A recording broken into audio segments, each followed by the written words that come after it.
दोस्तों, इस साल करवा चौथ की चतुर्थी तिथि 2 दिन यानी 9 अक्टूबर और 10 अक्टूबर को पड़ रही है। इसी कारण से करवा चौथ की तिथि पर बहुत कंफ्यूजन बना हुआ है कि आखिर करवा चौथ का व्रत किस तिथि में रखना ज्यादा सही रहेगा। दोस्तों, करवा चौथ व्रत के लिए चंद्रोदय व्यापनी चतुर्थी महत्वपूर्ण होती है।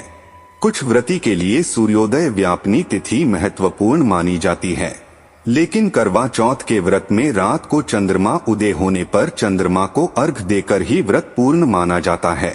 तो चलिए दोस्तों, आज हम इस वीडियो के माध्यम से जानते हैं कि आखिर करवा चौथ की सही तिथि क्या है और करवा चौथ के दिन चंद्रोदय का समय कब रहेगा। दोस्तों, इस बार चतुर्थी तिथि 9 अक्टूबर गुरुवार को रात 10:56 से प्रारंभ हो रही है, जिसका समापन अगले दिन 10 अक्टूबर शुक्रवार को शाम 7:36 पर होगा।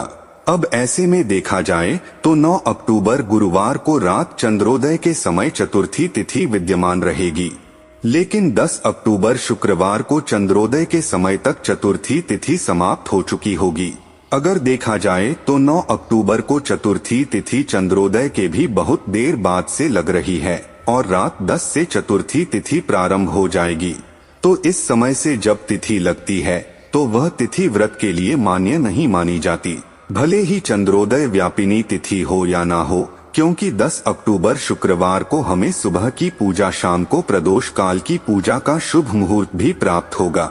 इसलिए इस बार तिथियों का बिल्कुल भी भ्रम न करते हुए 10 अक्टूबर शुक्रवार को ही करवा चौथ का व्रत रखना उचित होगा तथा 10 अक्टूबर शुक्रवार को ब्रह्मा मुहूर्त सुबह 4:49 से 5:37 तक रहेगा।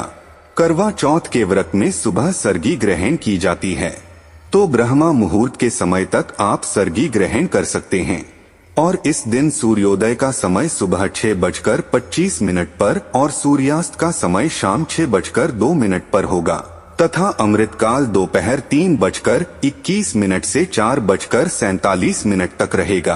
कृतिका नक्षत्र शाम 5:31 तक और बाद में रोहिणी नक्षत्र प्रारंभ हो जाएगा।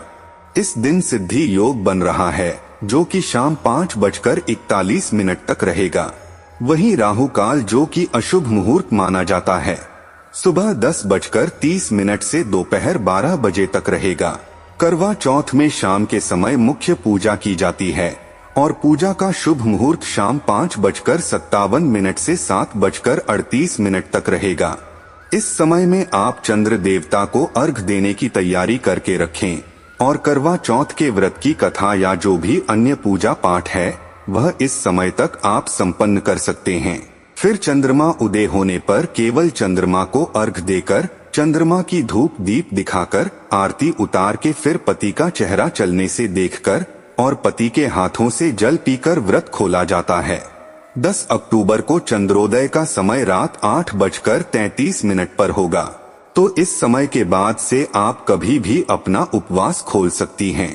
चंद्रोदय के समय में कुछ मिनटों का अंतर हो सकता है। दोस्तों, कुछ जगह पर 4 से 5 मिनट पहले या 5-6 मिनट के अंतराल पर चंद्रोदय हो सकता है, तो आप अपने अपने स्थान के अनुसार चंद्रोदय के समय का पता लगा लें। अगर आसमान में बादल हो, बारिश हो रही हो, चंद्रमा ना दिखाई दे तो कुछ देर प्रतीक्षा करें। फिर भी ना दिखाई दे तो आप चंद्रमा की आकृति बनाकर या चंद्रमा चांदी के हो तो उनका पूजन करके भी अपना उपवास खोल सकती हैं तथा इसके अलावा भगवान शिव के मस्तक पर विराजित अर्धचंद्र का भी पूजन करके आप अपना उपवास खोल सकती हैं। तो दोस्तों, आज की वीडियो में बस इतना ही। मिलते हैं अगले वीडियो में, तब तक आप अपना ध्यान रखिएगा।